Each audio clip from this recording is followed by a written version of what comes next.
Hi, in this movie we will create our database and also the table in which we will put this data that we will get out of this form inside our database.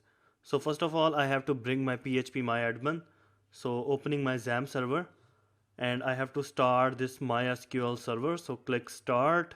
So after starting this server, click on this admin button. So this one will open this PHP myadmin dashboard, or you can directly go to this link localhost PHP myadmin. By using this dashboard, we can manage our database, we can create our tables, we can check out the data that we already inserted in our database. So first of all, we don't have any database. So I'm gonna create one database. So click on this button new, and here you have to add the database name. So I will create a database with the name of record. Click create. Now we have created this database record. You can also confirm the database creation from the left panel. So first of all I have to select this database, and here I will add one table inside this database. So our table name will be emp underscore record, and here I have to define the number of columns which I need inside this table. So we will have this many column 1 2 3 4 5 columns, and we will have one another column for storing the ID of every single record. So I will add total 6 columns. You can also increase or decrease the number of columns later by PHP myadmin. It's not a problem. So adding 6 column, click go. So we created this database, and now we have to define the column names. So the first column will be ID, then the second column will be ename, all in lower form, then we will have column of SSN, then we will have our column of department. So I'm gonna call it DEPT. Then we will have our column of salary, so adding lower salary here. Then we will have our column of home address, so adding lower home address here. It doesn't matter which type of style you prefer.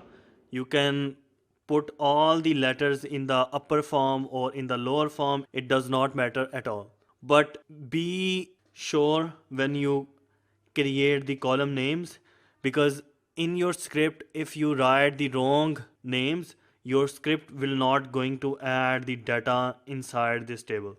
So I use this style in which I put all the column names in the lower form.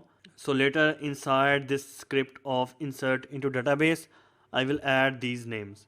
So our ID column will be served as a unique column. So its type will be int, and here in the length value, I have to put some length. So ID column will have a length of 10. It does not going to make any difference because it's a dummy database and we will not have that many records. So then you have to focus on this column of index and make this ID column primary.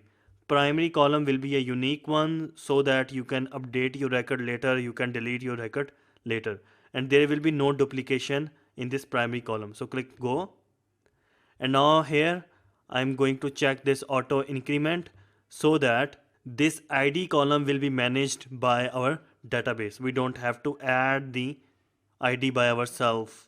Then we will have this ename column, so its type will be varchar, means you can add numbers, characters, special characters inside this ename. Then we will have our SSN, its type will be varchar, DEPT, its type will be varchar, salary, we will have only salary in the number format, so its type will be int. So we will have our home address in varchar, means you can add special characters, numbers, letters, symbols in your home address. So we have only two int type, int mean integer type columns, ID and salary. And ID is the primary one with auto incremented functionality. So now we created the structure of this table. Now click save. It says please enter a valid length. So I have to specify the length of these column as well. So our ename column will have a length of 50 SSN will have a length of 15. Then DEPT has the length of 40. Salary has the length of 10. Home address will have the length of 300. Click save. So we created this table employee record, and here you can see the structure of this table. So now in the next movie we will work on creating a script that will link this file of insert into database with this database of record.